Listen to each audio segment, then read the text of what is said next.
कि रेल बिक गई, तेल बिक गया, बिका हवाई अड्डा, सब कुछ बिकता देख के खुश है अपने जेपी नड्डा। और वो ये भी बता रहे थे कि कोई दिल्ली से आया है, कोई हैदराबाद से आया है। जानते हैं ये लोग क्यों आए हैं? क्योंकि पिछली बार भाजपा हारते हारते रह गई थी, हमारी सरकार बनते बनते रह गई थी। शैलेश भाई, आपको याद होगा कि भाजपा की सांस इतनी अटक गई थी कि प्रधानमंत्री जी को पानी में जहाज उतारना पड़ा था, करतब दिखाने पड़े थे। गुजरात के विकास का सच, गुजरात के विकास का सच यह है कि यहां हिलाने पर पुल टूट जाता है। मोरबी में 135 लाशें बिछी थी और टीवी चैनलों पे नैरेटिव बनाया जा रहा था कि लड़के पुल हिला रहे थे इसलिए टूट गया। आगे जाकर के जब भैंस से लड़ती है तो भैंस नहीं मरती, ट्रेन का इंजन टूट जाता है। यह है गुजरात के विकास का सच। मेरी आंखों के सामने हजारों की तादाद में मौजूद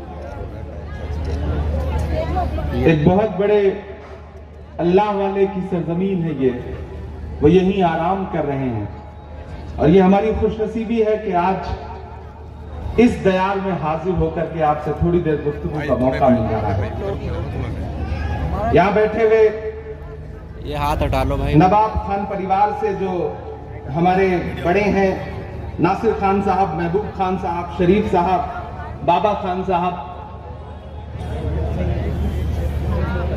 हमारे एमएलए के कैंडिडेट शैलेश परमार जी, मेरा बहुत प्यारा भाई, दोस्त, साथी, और आने वाले दिनों में गुजरात की सियासत का एक बहुत चमकता हुआ चेहरा, मेरा दोस्त शहजाद, कांग्रेस परिवार, माइनॉरिटी डिपार्टमेंट के हमारे स्टेट चेयरमैन वजीर साहब याहिया खान और तमाम साथी।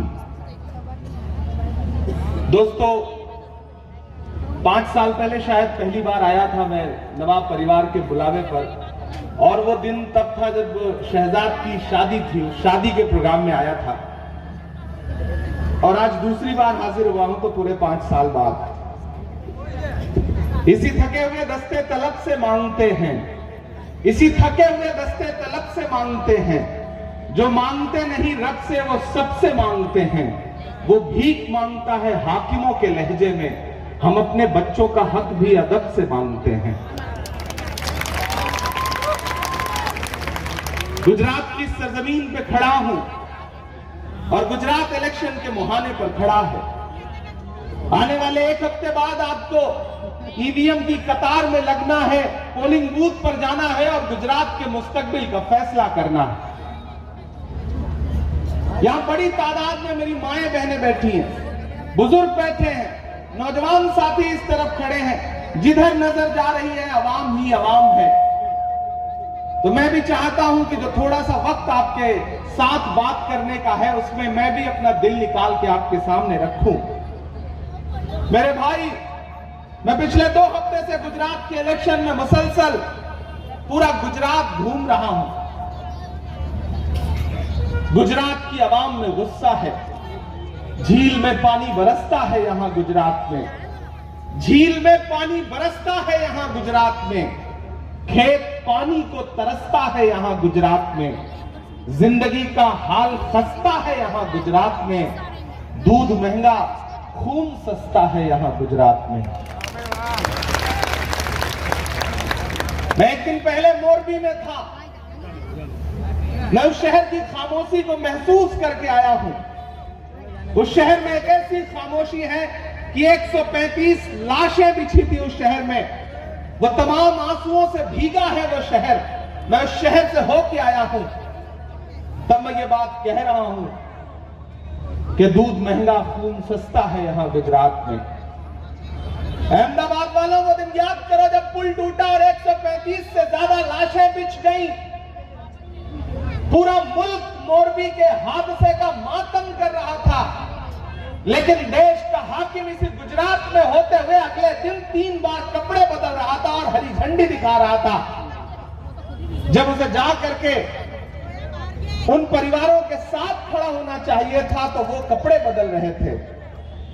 मैं तो मोरबी में खड़ा होकर के कह के आया हूं कि गुजरात की सरकार, आपने मोरबी के अस्पताल के रंगरोगन में टाइल्स लगाने में जो वक्त खर्च किया, अगर यही वक्त पुल के रखरखाव में खर्च किया होता तो मोरबी का पुल टूटता नहीं और 135 से ज्यादा लाशें नहीं बिकती।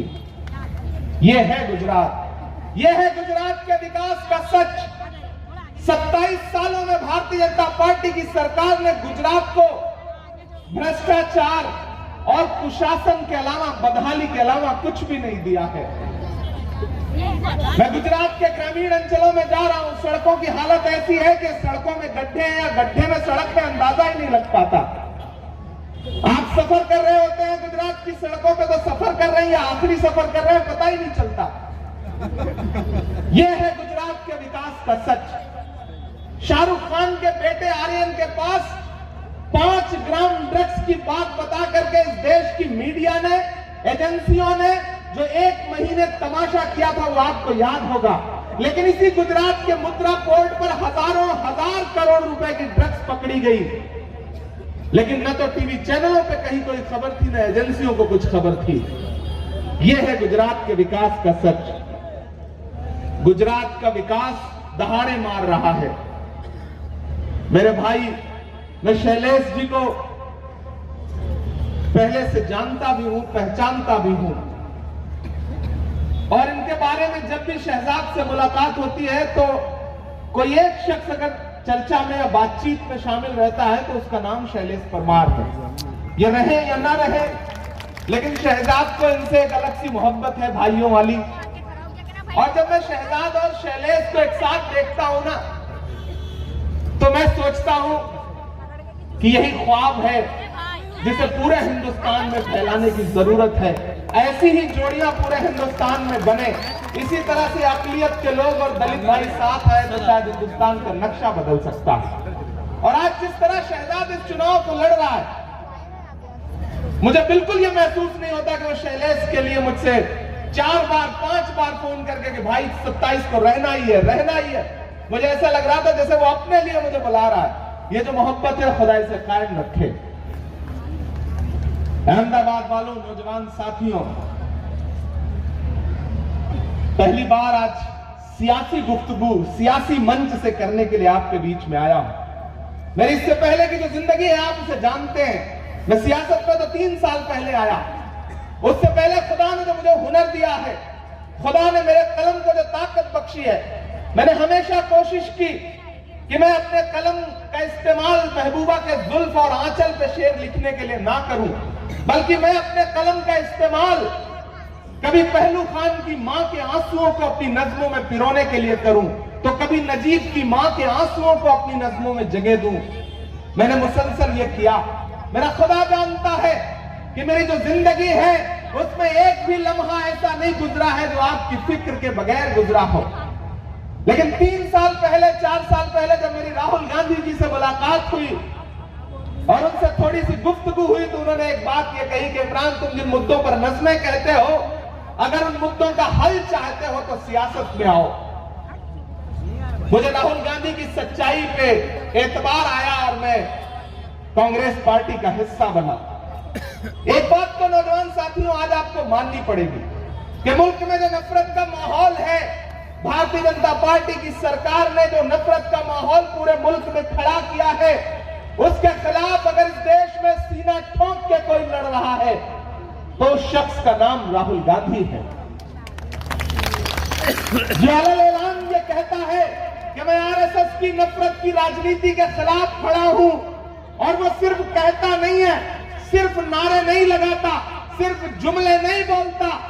वो शख्स पिछले 82 दिन से कन्याकुमारी से कश्मीर के लिए पैदल चल रहा है, मुल्क को जोड़ने के लिए नारा लगाते हुए कि भारत जोड़ो, नफरत छोड़ो। 25 किलोमीटर रोज पैदल पिछले 82 दिन से।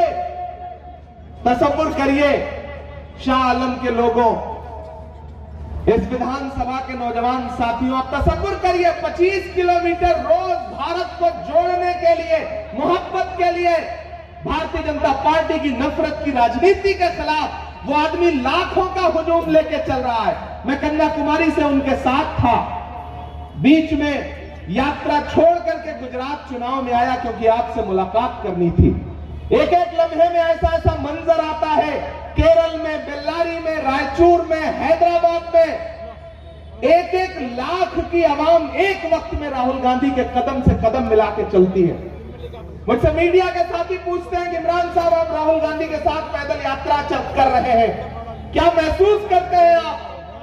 तो मैं एक बात कहता हूं कि मैं अगर महात्मा गांधी के दौर में पैदा हुआ होता तो मैं अंग्रेजों के खिलाफ उनके साथ पैदल चल रहा होता, लेकिन मैं इस दौर के गांधी के साथ पैदा हुआ हूं, राहुल गांधी के साथ पैदा हुआ हूं, तो मैं राहुल गांधी के कदम से कदम मिला करके चल रहा हूं। जो हर जालिम से टकराएगी वो आंधी बनाऊंगा, जो हर जालिम से टकराएगी वो आंधी बनाऊंगा। नए अंग्रेज आए हैं, नया गांधी बनाऊंगा। हम उसके साथ चल रहे हैं भारत को जोड़ने के लिए, मोहब्बत के लिए। मेरे भाई, न तेरा है न मेरा है, ये हिंदुस्तान सबका है। नहीं समझी गई ये बात तो नुकसान सबका है। जो इसमें मिल गई नदियां वो दिखलाई नहीं देती, महासागर बनाने में मगर एहसान सबका है। कांग्रेस वो पार्टी है जो सबके एहसान को कबूल करती है। शहजाद अभी आपको गिना रहे थे और वो ये भी बता रहे थे कि कोई दिल्ली से आया है, कोई हैदराबाद से आया है। जानते हैं ये लोग क्यों आए हैं? क्योंकि पिछली बार भाजपा हारते हारते रह गई थी, हमारी सरकार बनते बनते रह गई थी। शैलेश भाई आपको याद होगा कि भाजपा की सांस इतनी अटक गई थी कि प्रधानमंत्री जी को पानी में जहाज उतारना पड़ा था, करतब दिखाने पड़े थे, तब भाजपा की सरकार बन पाई थी। भाजपा जानती है कि उसके 27 साल को लेकर के अवाम में गुस्सा है, वो अकेले कांग्रेस को नहीं हरा सकती। तो मोदी जी ने अपने 2 दोस्तों को भी बुलाया है, एक दिल्ली से, एक हैदराबाद से। दिल्ली वाले आपके बीच में आएंगे, कहेंगे कि झाड़ू लीजिए, सफाई करना है, लेकिन आप जब पलट के उनके दामन में देखेंगे तो असल कचरा वहीं पे भरा हुआ है। दरअसल 2013 में जो अन्ना आंदोलन खड़ा किया गया था केजरीवाल के जरिए, वो आंदोलन करप्शन के खिलाफ नहीं था, वो आंदोलन, अन्ना आंदोलन दरअसल नरेंद्र मोदी की ताजपोशी की शुरुआत करने के लिए किया गया था। और वो काम नरेंद्र मोदी जी के इशारे पर, भाजपा के इशारे पर, आरएसएस के इशारे पर अरविंद केजरीवाल ने किया था। मैं ऐलान यहां खड़ा होकर के कह रहा हूं। और उस आंदोलन के गुजर जाने के बाद मुझे बताओ शाह आलम के लोगों, मुझे बताओ अहमदाबाद के लोगों, कि मुल्क में क्या कुछ नहीं हो रहा है, लेकिन अन्ना हजारे कहीं दिखते हैं? कहीं दिखते हैं? मैं तो आजकल उनसे पूछता रहता हूं कि भारत मां की आंख के तारे कहां गए, आरएसएस के राज दुलारे कहां गए? अच्छे दिनों की तरह उन्हें भी खोज रहा, कोई बताए अन्ना हजारे कहां गए? नजर नहीं आते हैं, क्योंकि वो प्री प्लान्ड एक आंदोलन था। मेरे भाई, इस बार गुजरात बदलने जा रहा है। भारतीय जनता पार्टी सिर्फ टीवी चैनलों पर जीत रही है, जमीन पर कांग्रेस जीत रही है। मैं पूरे गुजरात का दौरा करके आया हूं। मैं कल रात अमरेली में था, उससे पहले मैं मांगरोल में था, जूनागढ़ में था, उससे पहले गिर सोमनाथ में था, सूरत में था, वडगाम में था, सिद्धपुर में था। मैं पूरा गुजरात घूम के आया हूं। जमीन पर जनता लड़ रही है भारतीय जनता पार्टी की सरकार के खिलाफ। यह लड़ाई बहुत अहम है। मैं आपसे यह कहना चाहता हूं कि 2 ताकतें हैं। एक तरफ वो ताकत खड़ी है जो कहती है कि मुल्क तानाशाही से चलेगा, उसकी मर्जी से चलेगा, वो जैसा चाहेंगे वैसा चलेगा। लेकिन एक तरफ वो लोग खड़े हैं जो कहते हैं कि नहीं, ये मुल्क डॉक्टर बाबा साहब भीमराव अंबेडकर के संविधान से चलेगा, ये मुल्क पंडित जवाहरलाल नेहरू जी के विचारों से चलेगा, ये मुल्क मौलाना अबुल कलाम आजाद के ख्वाबों से चलेगा, ये मुल्क महात्मा गांधी से चलेगा, उनकी सोच से चलेगा। ये लड़ाई बहुत बड़ी है और इस लड़ाई में आपको भी चुनना पड़ेगा कि आप किस तरफ खड़े हैं। मेरे भाई, पिछली बार शैलेश जी को आपने 32,000 के आसपास वोट से जिताया था। ये 4 बार जीत चुके हैं, हैट्रिक तो कब का मार चुके हैं।